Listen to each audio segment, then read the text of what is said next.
Car जवाब तो देना होगा। मैं आप सभी का स्वागत है। मैं हूं डॉक्टर अवधेश मिश्रा। छत्तीसगढ़ में इन दिनों जिला पंचायत अध्यक्ष उपाध्यक्ष की चुनाव की चर्चा बेहद ही तेज हो चुकी है। चर्चा इसलिए तेज क्योंकि भाजपा दावा कर रही है कि अब तक 33 में से 18 जिलों में चुनाव हुए और सभी 18 में भाजपा की जीत हुई। तो वहीं कांग्रेस कह रही है कि ये जीत केवल लोकतंत्र का गला घोट के जीत दर्ज करने वाली बात है, क्योंकि जहां पे कांग्रेस के बहुमत है वहां भी पैसे, पावर और सत्ता के दम पे मैनिपुलेट किया जा रहा है। न केवल राजनीतिक गलियारे में चर्चा बल्कि सदन में भी आज इस बात की चर्चा हुई और विपक्ष ने तीखे तेवर सदन में दिखाए। कुल मिला के ये कि जिला पंचायत अध्यक्ष चुनाव किसकी जीत किसकी हार, सियासत क्यों है बेकरार, आज इसी विषय पे चर्चा करेंगे। लेकिन उससे पहले देख लीजिए ये खास रिपोर्ट। छत्तीसगढ़ में नगरीय निकाय और पंचायत चुनाव को हुए 15 दिन हो रहे हैं। अब जिला पंचायत अध्यक्ष, उपाध्यक्ष सहित जनपद अध्यक्ष के निर्वाचन की प्रक्रिया चल रही है, लेकिन आरोप प्रत्यारोप और अपनी अपनी जीत का दावा करने से पार्टियां थक नहीं रही हैं। जिला पंचायत चुनाव में भाजपा 18 जिलों में अपने अध्यक्ष और उपाध्यक्ष बनाने का दावा कर रही है, लेकिन कई स्थानों पर जिला और जनपद पंचायतों के चुनाव टालने पर बवाल भी हो रहा है। गुरुवार को विधानसभा में भी इसकी गूंज सुनाई दी। छत्तीसगढ़ में जिला पंचायत अध्यक्ष उपाध्यक्ष के निर्वाचन की प्रक्रिया जारी। कुल 33 जिला पंचायत में से 6 मार्च तक की स्थिति में 18 में हुए चुनाव। अब तक सभी 18 जिला पंचायत में अध्यक्ष और उपाध्यक्ष बनाने का बीजेपी का दावा। इधर कांग्रेस ने बीजेपी पर साधा निशाना, कहा जहां कांग्रेस का बहुमत वहां भी तोड़ मरोड़ की गई। विधानसभा सदन में भी कांग्रेस विधायकों ने हंगामा कर वॉकआउट किया। कांग्रेस का सीधा सीधा आरोप कि लोकतंत्र की हत्या और चीरहरण हुआ। चुनाव टालने को लेकर विधानसभा में जमकर बवाल हुआ। विपक्ष के सदस्यों ने कांग्रेस समर्थित जनप्रतिनिधियों को डराने, धमकाने और खरीद फरोख्त का आरोप लगाया। पूर्व मुख्यमंत्री भूपेश बघेल ने कहा कि शासकीय तौर पर कांग्रेस समर्थित जनप्रतिनिधियों का अपहरण किया जा रहा है। दूसरी ओर डिप्टी सीएम विजय शर्मा का कहना है कि जहां भी परिणाम आ चुके हैं उसे बदला नहीं जा सकता। भाजपा जनादेश का सम्मान करती है क्योंकि विपक्ष भाजपा का मुकाबला नहीं कर पा रहा है, इसीलिए इस तरह का नया शिगुफा छोड़ा जा रहा है। जो कांग्रेस के जिला पंचायत सदस्य है उसका एक रिश्तेदार शासकीय कर्मचारी है, वो आता है और लेके एक विधायक के निवास में बिठा देते हैं और नामांकन का समय चला गया और उसके बाद उसको छोड़ दिया गया। तो इस प्रकार से लोकतंत्र के चीरहरण ये सरकार कर रही है, शासकीय तौर पे किया जा रहा है। और ये विधानसभा चल रहा है, लोकतंत्र का सबसे बड़ा मंदिर हमारे प्रदेश का, और यहाँ हम लोगों ने कहा कि शासन की ओर से जवाब आए। शासन की तरफ से कोई जवाब नहीं आया और हम लोग इसको इसलिए जब प्रजातंत्र का ही चीरहरण हो रहा है तो फिर यहाँ बैठक में भाग लेने का औचित्य क्या है। भाजपा लोकतंत्र के सम्मान करने वाली पार्टी, जनादेश जो आ गया सो आ गया, अब उससे कोई खिलवाड़ हो नहीं सकता है। और कहीं का भी हो, कहीं का भी हो, कोई एक बार भी ऐसा सोचे तो वो गलत है, और कहीं ऐसा लगता है उनको ऐसा है तो मैं बिल्कुल व्यक्तिगत रूप से भी उपस्थित हूँ इस बात के लिए जानकारी बातचीत करने के लिए। ऐसा हरगिज नहीं है। नहीं सक पा रहे हैं माननीय विष्णुदेव साय जी की सरकार से, तो अब ईवीएम के बाद ये दूसरा शिगुफा है जिसको छोड़ने की कोशिश है। तो ऐसे ही सारे और नए शिगुफे इनको खोजने पड़ेंगे। भाजपा की न रफ्तार रुकेगी और न भाजपा का आकार रुकेगा। छत्तीसगढ़ में जिला और जनपद पंचायतों के चुनाव कितने हाई प्रोफाइल हो चुके हैं, इसका अंदाजा इसी से लगाया जा सकता है कि जिला और जनपद सदस्यों को महंगी गाड़ियां देने के आरोप तक लग रहे हैं। इसी बीच अचानक चुनाव टाले जाने की खबरों ने जहां विपक्ष को सियासत का मौका दे दिया, तो वहीं लेन देन और डराने धमकाने के आरोपों को हवा भी दे दी। इस पर सत्ता पक्ष का जवाब भी उतना ही महत्वपूर्ण है जितना कि विपक्ष के आरोप। Bureau report, BSTV Chhattisgarh. Report को देख के आप समझ गए होंगे कि सियासत में इतनी गहमा गहमी क्यों है, सियासत में इतनी बेकरारी क्यों है। आज इसी विषय पर चर्चा करेंगे। फिलहाल 2 वरिष्ठ मेहमान हमारे साथ मौजूद हैं। मेहमानों का तारीफ सबसे पहले तारीफ आपसे करा देता हूं। बीजेपी की ओर से गौरी शंकर श्रीवास वरिष्ठ नेता है, प्रवक्ता है। गौरी जी आपका बहुत स्वागत है। कांग्रेस की ओर से विकास तिवारी है, वरिष्ठ नेता है, प्रवक्ता है। विकास जी आपका भी स्वागत है। विकास जी, मैं पहला सवाल आपसे लेता हूं, किसकी जीत किसकी हार, सियासत क्यों बेकरार? जिला पंचायत में अध्यक्ष पद का चुनाव, सड़क से लेकर सदन तक इस बात की चर्चा कि भाजपा धन बल, सत्ता बल और तमाम तरह के बल का इस्तेमाल करके आप लोग आरोप लगा रहे हैं जिला पंचायतों में अपने प्रतिनिधि, अपने अध्यक्ष जो है वो चुन रहे हैं। क्यों ऐसा आरोप, बताइए जरा। देखिए, आरोप नहीं है, ये तो दस्तावेजी प्रमाण है होदे जी। और जो सबसे बड़ी बात यह है कि भारतीय जनता पार्टी जहां बैलेट पर चुनाव हुआ, चारों खाने औंधे चित्त हो गई। लेकिन अब प्रतिष्ठा बचाना है, गुंडागर्दी करना है, कांग्रेस समर्थित प्रत्याशी को उठा के ले गए, उनके घर परिवार से उनका संपर्क तोड़वा दिए, किन्हीं को जाने नहीं दिए। पूरा पुलिस बल, प्रशासन, आईबी, एलआईबी, सारे लोग इस व्यवस्था में लग गए। अब परिणाम सब सामने में आ रहा है। लेकिन देखिए, हर चीज का एक समय होता है। ये जो दादागिरी और गुंडागर्दी है, ये लोकतंत्र का जो चरित्र हनन और चीरहरण भारतीय जनता पार्टी की सरकार खुलेआम कर रही है। इसको जनता जनार्दन है, जनता देख रही है कि उन्होंने वोट किसी को दिया था, सरकार किसी की बन रही है। लेकिन मैं फिर कह रहा हूं, कांग्रेस पार्टी इन तमाम चीजों से डरने वाली नहीं है।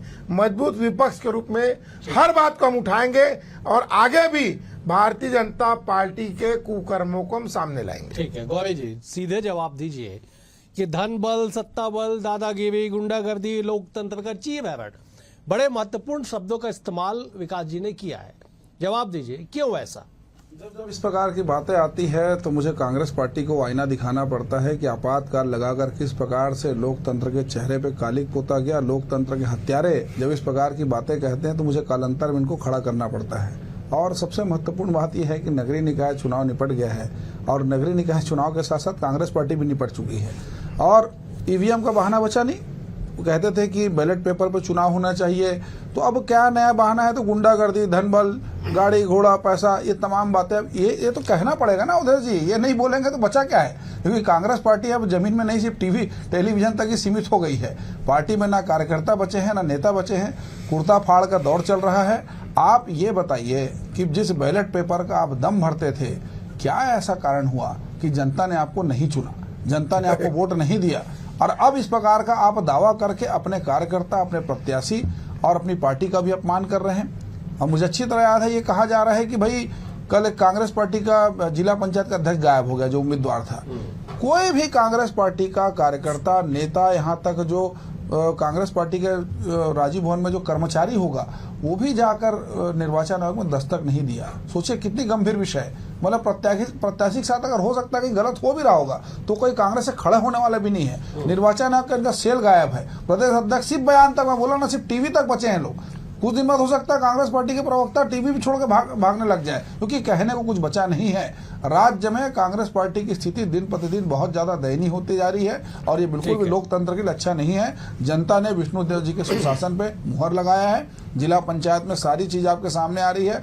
18 में कह रहा हूँ, 33 के 33 भारतीय जनता पार्टी के प्रत्याशी जीतेंगे। जनपद में हमको समर्थन मिल रहा है। और बड़ी बात मैं कहने जा रहा हूँ अवधेश जी, बहुत सारे कुछ कांग्रेस पार्टी के जो प्रत्याशी भी जीते हैं वो भी हमारे संपर्क में है, क्योंकि डूबते जहाज में कोई अपना ठिकाना नहीं बनाएंगे ना, डूबते जहाज में कोई सवारी नहीं करना चाहते। बहुत लोग हमारे संपर्क में हैं, भारतीय जनता पार्टी में आएंगे। नहीं, आप संपर्क की बात कर रहे, खबर तो ये है कि दुर्ग जिले के कुछ जनपद के लोगों ने ज्वाइन भी कर लिया है रात के अंधेरे में। होगा भाई। देखो, सीधी सी बात है कि कांग्रेस पार्टी की स्थिति क्यों, डूबते जहाज में क्यों जाएंगे? नेतृत्व नहीं है, कार्यकर्ता नहीं है, कहीं कोई उपस्थिति नहीं है। भाई विकास उनको भी करना है ना, जनप्रतिनिधि वो भी है, सरकार के साथ तो चलना चाहेंगे। इसमें क्या दिक्कत है? मैं जवाब देता हूं। विकास जी, बीजेपी ने टेबुलेशन जारी किया साहब, एक बकायदा उन्होंने लेटर जारी किया, उन्होंने आंकड़े जारी किए कि साहब 18 जिले में चुनाव हुए, 18 के 18 जिले में अध्यक्ष उपाध्यक्ष उनकी पार्टी का।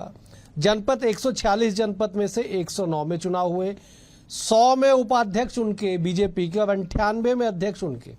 आप लोगों ने कोई कागज वगज कुछ दस्तावेज ऐसा तैयार किया, कुछ दावे आपकी तरफ से? पहली बार गौरी शिवाजी क्या है, कांग्रेस पार्टी खत्म हो गया, टीवी में दिख रहे हैं। तो 2018 में जब ये हारे थे तो मात्र 14 थे, उसमें भी हारे तो बचे 13 थे। तो कांग्रेस पार्टी उस समय इनको बिचारी दैनी दीनहीन खत्म हो गए, बर्बाद हो गए, टीवी में देख रहे हो, रेडियो में सुनाई दे रहे हो, एफएम में जा रहे हो भाजपाई, ऐसा कांग्रेस ने कभी नहीं कहा। खुले आम सरकारी तंत्र का दुरुपयोग करके इस प्रकार का नतीजा लाके ऐसे चित्तौड़ महाराज टाइप छाती ठोकना, ये कहाँ का राजनीति है? ये हास्यपद चीज है। ठीक है, आप आंकड़े गिनाओ, तमाम चीजों को गिनाओ। अब देखिए अवधेश जी, केंद्र, राज्य, नगर निगम, नगर पालिका, गली मोहल्ला, नाली तक भाजपा की सरकार है। यहां से वहां तक राम राज्य है। सब ठीक, सब बहुत बढ़िया। अब जनता से जो वादा किए हैं इनको चुन चुन के निभाना है। जो ये टाए फिस है, इनके जो वित्त मंत्री ओपी चौधरी जी जो बहुत लार्जर वित्त लाए हैं, बजट लाए हैं, पूरा गौरी श्रीवास जी भी बधाई दिए, फोटो वीटो खिंचाए, लेकिन पैसे ही नहीं है। अभी देखो, मैं आपको बता रहा हूँ, अभी सारे लोग बैठ रहे हैं। 15 जिले में चुनाव बचा है अभी। देख, मैं आपको क्या बोल रहा हूँ, जिस प्रकार से लोकतंत्र का चीरहरण भाजपा कर रही है। और देखिए, केंद्र हो, राज्य हो, कभी कांग्रेस पार्टी ने 70 साल में नहीं किया था, लेकिन अब भाजपा सिखा रही है, विपक्षियों को सिखा रही है, तो विपक्ष सीख रहे हैं। मैं फिर जिम्मेदारी से कह रहा हूं, जो भी नतीजे आ रहे हैं सबके सामने में है, लेकिन फिर यह बात आ रही कि दीपक भाई जी टीवी में दिखते हैं, इनके वो दिखते हैं। मेरे को तो दया आता है, इनके अध्यक्ष किरण देव जी कहीं गरीब का बोलबाला नहीं, कोई सुन नहीं रहा। मंत्री बनना चाहते, उनको पठेरे का गणेश भगवान बना के बैठा दिए। किरण देव जी का आता पता नहीं, मुख्यमंत्री सदन से गायब होकर जवाब नहीं देते हैं। जवाब ले लेता हूं। गौरी जी, ठीक है, अभी 15 जिलों में चुनाव बचा है। आपने दावा कर दिया साहब कि 33 के 33 जिला पंचायत में बीजेपी की सत्ता आएगी, स्थापित होगी। कांग्रेस ये गंभीरता से आरोप लगे। देखिए, सदन के बाहर जो बातें हैं, ठीक है, उसमें थोड़ी गंभीरता कम हो सकती है, कई तरह की लाग लपेट हो सकते हैं, कई तरह की भावना हो सकती है, दुर्भावना हो सकती है। सदन के भीतर जो सर्वोच्च संवैधानिक संस्थान है, उसके भीतर कही हुई एक एक शब्द, कही हुई एक एक बातें ऑन रिकॉर्ड होती है। उसके भीतर में आरोप लगाना, सदन के भीतर सीधे तौर पे दुर्ग जिले का एग्जाम्पल दिया पूर्व मुख्यमंत्री भूपेश बघेल ने, कि जो महिला प्रत्याशी थी, एससी महिला रिजर्व सीट, एक बीजेपी से, एक कांग्रेस से, कांग्रेस की महिला प्रत्याशी को जो वहां पे दावेदार थी, उसे विधायक के घर पे ले जाकर बैठा दिया। उन्होंने नामांकन ही नहीं उन्होंने दाखिल कर पाए। वो देखिए, भूपेश बघेल जी की राजनीति देखेंगे तो सनसनी फैला के राजनीतिक इस प्रकार का लाभ लेना उनके सगल में रहा है, इसमें कुछ भी नया नहीं है। मेरा साफ कहना है कि आपकी प्रत्याशी थी, आपको अपने प्रत्याशी को सुरक्षित रखने की जिम्मेदारी आपकी है, पहली बात। दूसरी बात, आपकी प्रत्याशी गई है तो कांग्रेस पार्टी के नेता कहाँ थे? कौन कांग्रेस का नेता निर्वाचन आयोग का दरवाजा खट? मैं तो रायपुर में आज दिन भर से देख रहा हूँ, कल भी देख रहा हूँ, कोई भी कांग्रेस का कर्मचारी भी नहीं पहुंचा। तो ये किस प्रकार का चुनाव लड़ रहे हो? वो भी तब जब कम से कम 40 से ज्यादा जनपदों में बहुत सारे पंच सरपंच में इन्होंने प्रत्याशी भी नहीं खड़ा किया। निर्विरोध भारतीय जनता पार्टी के कम से कम कार्यकर्ता वहां पे जीत गए। ये स्थिति वही नगरीय निकाय में आप देखें, 32 से ज्यादा उसमें निकाय में, चाहे वो पार्षद हो चाहे नगर पंचायत, उसमें हम जीते। मतलब इनके पास प्रत्याशी भी नहीं है। उसके बाद किस प्रकार का दावा करते हैं अवधेश जी कि हम जीत रहे थे, लोकतंत्र का हत्या हो रहा है। अरे हत्या तब होता या जीत तब होती जब लड़ते। आपने चुनाव लड़ा कहाँ? आप तो बिल्कुल इस प्रकार से रस्म अदायगी होता है कि चुनाव लड़ना है तो लड़ लिए, हार गए तो ईवीएम पे ठीकरा फोड़ दो, जीत गए तो बहुत अच्छी बात है। अब ये वाला बैलेट पे है, इस पे कुछ बोल नहीं पा रहे हैं, इस पे लोकतंत्र का प्रशासनिक उसमें आरोप लगा रहे हैं। आप अपने प्रत्याशी, अपने कार्यकर्ताओं को इस प्रकार का बिकाऊ मत साबित कीजिए। गिने चुने मुट्ठी भर कार्यकर्ता है, उनको सहेज के रखिए और जनता के बीच 5 साल जाकर लड़ाई लड़िए, उनके मुद्दे उठाइए। खाली चैनल पे गाल बजाने से वोट नहीं मिल जाएगा। अगर मिलता तो हो सकता है विकास की अर्जी के नाम से कुछ वोट मिल भी जाता, लेकिन आज कांग्रेस की जो स्थिति है ये बहुत ही अपने आप में दयनीय है, चिंतनीय है। और प्रदेश का दुर्भाग्य है कि इतना कमजोर और इतना लचर विपक्ष यहाँ पर है, जिनकी लड़ाई भारतीय जनता पार्टी से नहीं है, खुद अपने आप से है, अपने नेताओं से है। ठीक है विकास जी, गौरी जी ने एक बात को 2 बार बड़ी गंभीरता से बहुत जोर देते हुए कहा कि साहब कांग्रेस पार्टी की तरफ से एक भी शिकायत नहीं की गई। नेता से लेके कार्यकर्ता से लेके उन्होंने कहा कि कांग्रेस कार्यालय में काम करने वाले वर्कर तक जो है वो चुनाव आयोग तक नहीं पहुंचे। केवल आरोप लगाया जा रहा है, बताइए ऐसा क्यों? देखिए, आप एक बात ये बताइए, निर्वाचन आयोग में जितनी भी शिकायतें हुई थी, गौरी जी बता दें, कितने निर्वाचन आयोग की शिकायतों पर जब हमने सबूत दिया, ऑडियो वीडियो दिया, कितना कर ऐसा बता रहे निर्वाचन आयोग जैसे मिस्टर इंडिया टाइप, वहां जाकर तुरंत एक्शन में आ जाएंगे।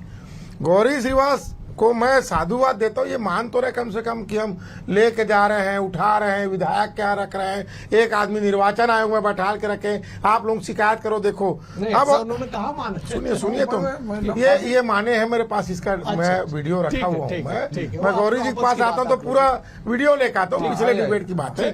अब दूसरी बात मैं फिर कह रहा हूँ, जिम्मेदारी से सरकार बनी है, ये लोकतंत्र की डकैती डाल रहे हैं, डाले हैं, अब उसका परिणाम भी भोगेंगे। लेकिन मैं आपको एक बात में आकृष्ट करना चाहूंगा, ध्यान आकर्षण में, कि जहां ये गुंडागर्दी करते वहां जीत तो जाते हैं, लेकिन ऐसा क्या होता है कि माननीय हाई कोर्ट में इनको मुंह की खानी पड़ती शायद सरकार को। वहां पर जो फैसले हो रहे हैं, आप अवधेश जी डेटा उठा के देख लीजिए, लगातार सरकार को वहां पर लताड़ पड़ रही है। अभी एक छोटा सा एग्जांपल दे दूंगा, थोड़ा सा अलग है। यहां पर इनके ऊपर भारी पड़े छत्तीसगढ़ स्कूल एसोसिएशन के अध्यक्ष राजीव गुप्ता और जो 5वीं 8वीं बोर्ड का एग्जाम, सुन तो लो भाई, वहां पर भी जीत, एक मिनट सुनिए ना, जीत के, मैं जीत का बात कर रहा हूँ ना भाई, अरे भाई वहां पर भी जीत के बताते, लेकिन वहां पर राजीव गुप्ता इनके 5वीं 8वीं बोर्ड के परीक्षा को पूरा मट्टी पलित करके धनिया बो दिया। अब यहाँ पर गुंडागर्दी करके जीत जाते हैं। दया आता है भाजपाइयों के ऊपर, तरस आता है, जीतते हैं भाजपा के लोग, कांग्रेस को लोगों को ला के, और गौरी श्रीवास गाल बजा रहे, सिर बजा रहे, कुछ नहीं हो रहा है इनका भाजपा में। जो कांग्रेस से आ रहा है, जो बाहर के दलों से आ रहा है, उनका भाजपा में स्वागत, वंदन, अभिनंदन, चरण वंदन है, और गौरी श्रीवास उनको बुला कर आरती कर रहे हैं। यहाँ पर डिबेट दुख लगता है, गौरी श्रीवास जैसे भाजपा के नेताओं का दुर्गति देख के दुख लगता है। जवाब ले लो गौरी जी, ठीक है, थोड़ा सा विकास जी इससे अंतर हुए, लेकिन ठीक है, उनका टाइम था, उन्होंने जो भी कहा। ये बात कह रहे हैं कि वो साहब आप उन लोगों का सम्मान कर रहे हैं जो आपके मूल नहीं है, मूल को आपने दरकिनार कर दिया। मैं तो विकास जी भी आएंगे, उनका भी आरती। अरे मैं नहीं आऊंगा भैया, उनका कांग्रेसी विचारधारा, आप आ जाओ। मेरा परिवार अगर बढ़ रहा है अवधेश जी, तो मैं अपने परिवार पे जितने भी लोग आ रहे हैं, शामिल हो रहे हैं, विचार बढ़ नहीं रहा है, धक्का पेली करके ला रहे हो, वही धक्का पेली करके निकल गए कांग्रेसी आप लोगों को छोड़ के, और ले जाओ। मेरा परिवार बढ़ रहा है अवधेश जी, तो मैं स्वागत करूंगा ना उसका। दूसरी बात, भारतीय जनता पार्टी के विचारधारा से प्रभावित होकर कोई भी आता है अपना घर छोड़कर, तो उसका स्वागत है। ये तो हमारे पार्टी बिल्कुल, इसका हम लोग तो खुला तो मन से स्वागत कर रहे हैं। लेकिन मूल सवाल ये है कि कांग्रेसी क्यों घर छोड़ के जा रहे हैं? इतने पुरानी पार्टी, बड़ी विचारधारा, गांधीवादी, बहुत बड़े बड़े विचारक, क्यों, ऐसा क्या कारण है? ये चिंतन कीजिए ना आप, क्यों आपका घर सूना पड़ा है, क्यों इतनी हताशा है, क्यों निराशा है, इसमें बात कीजिए ना आप भारतीय जनता पार्टी में कौन जा रहा है उसको छोड़ दीजिए, क्या कारण है जानने का, क्या इस पर चिंतन हुआ, विधानसभा हारे उस पर चिंतन हुआ, लोकसभा हारे उस पर चिंतन हुआ, क्या जिम्मेदारी तय हुआ? इतना बड़ा नगर निगम चुनाव में 10 के 10 सीट में आप हार गए, टिकट को बेच दिए, जमीन भी बेच दिए, पार्टी बेच दिए, सब बेच दिए, क्या कोई जिम्मेदारी तय हुआ? नहीं हुआ। जब तक आप चिंतन नहीं करेंगे, इसी प्रकार डिबेट में आएंगे, आरोप लगाएंगे भारतीय जनता पार्टी ने धन का, बल का, सरकारी मशीनरी, इससे कुछ होना जाना नहीं है। जनता के बीच में आपकी मौजूदगी, आपकी प्रासंगिकता बची है क्या? इस बात को सोचिए और ये चिंतन कीजिए अपने पार्टी वालों को, बताइए भैया कब तक टीएस सीधे और भूपेश बघेल जी के चक्कर में पार्टी का इस प्रकार से फाड़ होगा? आप जैसे युवा नेता, बहुत सारे कार्यकर्ता आज मुझे मन से डिबेट में बैठ रहे, मुझे मालूम है, अब वो तेवर, वो धार नहीं रह गई है, तो किस मन से आप जनता की आवाज उठाएंगे? मैं जवाब ले दूं, विकास जी सीधे जवाब दे दीजिए साहब। सीधा जवाब है, ये बोल रहे हैं कि हमारा परिवार बढ़ रहा है, हमारे दो की पॉलिसी भारत सरकार लागू की है, ये जो जबरिया इनके यहाँ ला के मर रहे, मेरे को फिर दुख लगता है। इतना ऊर्जावान नेता गौरी श्रीवास, अब ये बोलते कांग्रेस से ला के हम सबका भला कर रहे हैं। हमारे पूर्व प्रभारी महामंत्री चंद्रशेखर शुक्ला जी कहाँ ले जा ठिकाने लगाए, जो कांग्रेसी इनके यहाँ गए हैं, कहाँ ठिकाने लगा रहे हैं। अब ये बोलते इनके उपयोगिता क्या होती जी, आप समझिए, तुरंत लाओ, तुरंत उपयोगिता करो, थोड़ा बहुत लाभ दो, उसके बाद गड्ढे में डाल दो।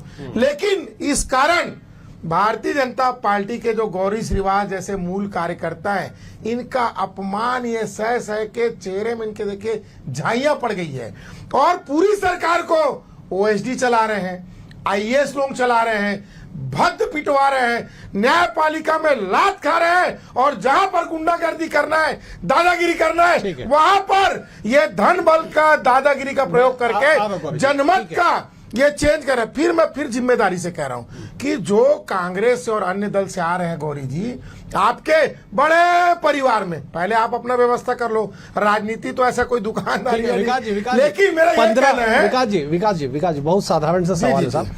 15 जिले में अभी जिला पंचायत अध्यक्ष का चुनाव बाकी है, क्या रणनीति होगी कांग्रेस पार्टी की ताकि वहां पे आपकी न केवल उपस्थिति हो बल्कि दमदार उपस्थिति हो और सारे आरोपों से परे जाके आप बता सके कि साहब हम चुनाव लड़ रहे हैं। अवधेश जी आप एक बात बताइए, पूरे चुनाव में कांग्रेस की दमदार उपस्थिति कहाँ नहीं थी? मैं ये पूछ रहा हूँ दूसरे शब्दों में। अरे भैया, पुलिस वाला गाड़ी अड़ाक रोक रहा है, तहसीलदार दौड़ रहा है, टीआई दौड़ रहा है, छोटे छोटे बाबू लोग दौड़ रहे हैं। अगर ऐसा चरित्र चीरहरण लोकतंत्र का होगा तो यही नतीजा आएगा। चले, मैं जवाब समय दूं, इनका मैं है, जवाब लेकिन मैं फिर कह रहा हूं 10 सेकेंड जो कांग्रेसी इनके यहाँ लालच फालच में चले गए हैं, गौरी श्रीवास बताए उनको क्यों ठिकाने लगाया जा रहा ठीक है, है। उनको निगम मंडल में लोग एक नहीं लोग। मैं जवाब लूँ। गौरी जी जवाब दे दीजिए। 15 जिलों में अभी भी चुनाव बचा हुआ है, क्या ऐसे ही आरोप प्रत्यारोप के बीच आप जीत के दावे कर रहे हैं? देखिए, मैं अभी बड़ी जिम्मेदारी से बता रहा हूँ, 2 से 3 ऐसे जिले हैं मेरे नॉलेज में जहां कांग्रेस पार्टी बहुमत के करीब में है, लेकिन जो हालात से कांग्रेस पार्टी गुजर रही है और इनके प्रवक्ता जिस प्रकार से विषयांतर कर कर कर गला फाड़ रहे हैं, तो सरकार बनाना इनका मुश्किल है। और कहीं गलती से बन भी गया तो निश्चित तौर पर उनका भारतीय जनता पार्टी आना तय, क्योंकि सरकार जहां है वहीं विकास होगा, उनको मालूम गुंडागर्दी होगा। ये आरोप लगाने से खाली देखिए, जब गुंडा। अजीत जोगी जी के समय 12-12, 13-13 विधायक लेकर थे तो बहुत अच्छी रणनीति थी, अजीत जोगी जी का चमत्कार था, जादू था। लेकिन अभी इनके कार्यकर्ता आ रहे तो लोकतंत्र का चीरहरण हो रहा है। उस समय क्या हुआ था, उसमें बड़ा ताली पीटा जाता था। पिछले 5 साल पहले चुनाव हुआ था अवधेश जी, भारतीय जनता पार्टी के पार्षदों को डराकर धमकाकर, मैं बेमित्रक उदाहरण दूंगा, 16 में लगभग हमारे 11 थे, उसके बाद सरकार बनी कांग्रेस पार्टी की। वहां पर ऐसे कई नगरीय निकाय में इस प्रकार का चित्र हमको देखने मिला, तो बहुत अच्छा होता था। बाबू से लेकर सिपाही से लेकर जो आरोप लगा रहे, मैं भी आरोप लगा दूंगा, लेकिन आज हम उस पर नहीं जाएंगे, क्योंकि भारतीय जनता पार्टी में मूल सबसे बड़ा अंतर यह है, हम हारे, हम गिरे नहीं, हम उठे, हम लड़े और उसके बाद हमारी सरकार बनी। आप लोग की स्थिति यह है कि 1 साल में पूरी तरह से आप लोगों के होश उड़ चुके हैं, आप लड़ने की स्थिति में नहीं दिख रहे हैं। कोई भी कांग्रेस पार्टी का कार्यकर्ता नहीं बचा जो जनता के मुद्दे उठाते हो। जिस दिन हमारी 15 सीट आई थी अवधेश जी, उसके दूसरे दिन से भारतीय जनता पार्टी कार्यकर्ताओं ने शपथ लिया था कि 5 साल में जमकर लड़ाई लड़ेंगे, जनता के मुद्दे उठाएंगे, जनता के बीच में जाएंगे और सरकार बनाएंगे। हमने सरकार बनाया। एक भी दिन ऐसा नहीं था जब मेरा सा कार्यकर्ता घर में सोया था। लेकिन आज देखिए 1.5 साल में कांग्रेस पार्टी का कोई भी कार्यकर्ता सड़क पे नहीं दिख रहा है और ना सोशल मीडिया में दिखता है। ठीक है विकास जी, मूल सवाल वही साहब, गौरी जी कह रहे हैं कि 2 से 3 जिले ऐसे हैं जहां पे कांग्रेस की बहुमत है, सरकार नहीं बनाने वाले, और मान लीजिए अगर बना लिया कांग्रेस ने सरकार तो वो भाजपा में शामिल हो जाएंगे। जवाब दीजिए। पुलिस विभाग का रटा हुआ बयान है, पार्टी में इनको ऐसी समझा के भेजे हैं, इतना ही बताना है क्योंकि यह हमारा मामला है। विषय आप ये समझिए, जिस प्रकार से ये चीरहरण लोकतंत्र का कर रहे हैं, ये कर ले, अभी इनकी सरकार है। लेकिन मैं फिर जिम्मेदारी से कह रहा हूं कि इस भगदड़ में जो बाहर के लोग लाभान्वित हो रहे हैं, गौरी श्रीवास करे कि हम लोग झंडा उठाए, बैनर पोस्टर उठाए, सब किए, जहां के तहां बैठे हो भैया, जो बाहर से आ रहे पद पा रहे, चिंतामणि महाराज आए, भक्त से प्राकट होकर सांसद बन गए। क्या गौरी श्रीवास में काबिलियत नहीं सांसद बनने का? कई लोग विधायक बन गए, कई लोग नगर निगम, नगर पालिका, पंचायत में गए। गौरी श्रीवास जैसे भाजपा आरएसएस के केडर के कार्यकर्ता, उनका ओम जय जगदीश हरे करे, क्योंकि बड़े नेताओं के सामने इनकी चल नहीं रही है, और बड़े नेताओं को चला रहे इनके ओएसडी, इनके आईपीएस अधिकारी, और ये बेचारे कार्यकर्ता डिबेट करने आते हैं। मैं खुद एक कार्यकर्ता हूं, मेरे को दुख लगता है। सवाल तो व्यक्तिगत हमला होता है, जब कोई आप ही तो चालू क्यों गौरी जी, जवाब नहीं, आप मेरे बारे में बोले, अब मैं बोला था आपको खराब लग रहा है। चालू आपकी है, रिपीट वही हो रहा है, चालू आप कुछ नया नहीं बोल रहे हैं, थोड़ा कुछ नया बोल दीजिए। गौरी जी, विकास जी, मैं तीसरी बार वही सवाल पूछ रहा हूं साहब आपसे, आप जवाब नहीं दे रहे। 15 जिलों में अभी भी चुनाव शेष है, क्या रणनीति कांग्रेस? 15 के 15 जिलों में भारतीय जनता पार्टी के प्रत्याशी लोग मुंह की खाएंगे, इतना कम से कम बोल दीजिए। लेकिन अगर प्रशासन का गलत उपयोग करने से अगर ये हट जाए तो आपको मैं बताऊं, पूरा सरकार ही यहाँ खत्म होने वाली इनकी। ये बुरी स्थिति गौरी श्रीवास खुद जानते हैं। ठीक है, क्या गौरव जी है जवाब। क्या है, दिल बहलाने के लिए गालिब ख्याल अच्छा वाली बात है। कम से कम विकास जी अपनी पार्टी का झंडा लेकर अपने आप को तसल्ली तो दे रहे हैं, बाकी कार्यकर्ता नेता तो वो भी नहीं दे रहे हैं। आप प्रदेश अध्यक्ष जी से पूछ लीजिए, क्या आप 15 जिले में आप सरकार बनाएंगे कि उनका बोले? जवाब सुन लीजिएगा। बोले? देखिए, क्या है, बोलना और वो वैसा लड़ाई, मैं फिर बोल रहा हूँ ना, खाली चैनल पर बोलने से नहीं होता है। चैनल पर तो आप ये बोल देंगे कल सरकार बना रहे हैं हम, प्रधानमंत्री राहुल गांधी जी बन रहे हैं, बोलने में क्या जाता है? अडानी हट जाए ना, चैनल में बोलने से क्या होता अडानी है? हट जाए, ग्राउंड में लड़िए, हट जाएंगे जनता के मोदी मुद्दे जी। उठाइए, तब जनता कुछ आशीर्वाद देगी। चैनल में चुनाव नहीं होता विकास जी, हाँ। जनता के मुद्दे क्या उठाए, क्या आपने कितने अरे मुद्दे हम उठाए? चाह रहे हैं आपके कौन सा नाम मुद्दा के नीचे उठाए? अध्यक्ष कौन सा ब्रेवरेज मुद्दा? अरे मेरा कारपोरेशन लिखा छोड़िए, है। मेरी पार्टी चिंता कर अध्यक्ष लेगी। Beverage corporation. मेरी चिंता मेरी पार्टी कर लेगी साहब। पता अब चला आपकी पार्टी कांग्रेसी चिंता मिल की गया। क्या? नहीं, नहीं, बिल्कुल सही, विकास जी। अभी भी दुख 15 लगता है। जिला है, बिल्कुल। अभी भी 15 कांग्रेस आ रही है, मैं बोल रहा हूँ। कम से कम कुछ तो तसल्ली दे दीजिए। न्याय हो, कार्यकर्ता सुन ले 15 भाई। कांग्रेस सुन ले आएगी। कांग्रेसी कम से कम इस बात को थोड़ा प्रफुल्लित हो जाए, क्योंकि जो मायूसी छाई आपकी पार्टी में, आपको बाकी आप लोग मालूम है डराओगे क्या? क्या स्थिति है आपकी डराओगे पार्टी क्या? की, मालूम है आपको? ले जाओगे क्या? दीपक बैद जी को किस प्रकार से आप लोग हकाल के हटा रहे हो? वो ना सबको का- मालूम अरे है। भी- क्या किरण देव की दुर्गति देखो। कोई नेतृत्व चलिए, को स्वीकार नहीं कर रहा है। मुझे समाप्त करना है। स्वीकार नहीं कर रहा है। मुझे समाप्त करना है। नहीं कर रहा है। ठीक है। आप भी नहीं कर बेचारे रहे हैं। किरण ठीक है, देव, मुझे हुमायूं समाप्त बदल मुझे चुके मुझे हैं। मुझे समाप्त विकास जी, गौरी जी, मुझे समाप्त करना है। कुल मिला के कि 15 जिलों में चुनाव तो शेष है, लेकिन सियासत में अभी बहुत कुछ शेष है। थोड़ा इंतजार करिए, आगे आगे देखिए होता है क्या। फिलहाल आज के लिए इतना ही। आप दोनों मेहमानों का बेहद शुक्रिया। गौरी जी आपका शुक्रिया, विकास जी आपका शुक्रिया। कल एक और विषय के साथ होगी मुलाकात, तब तक देखते रहिए BSTV।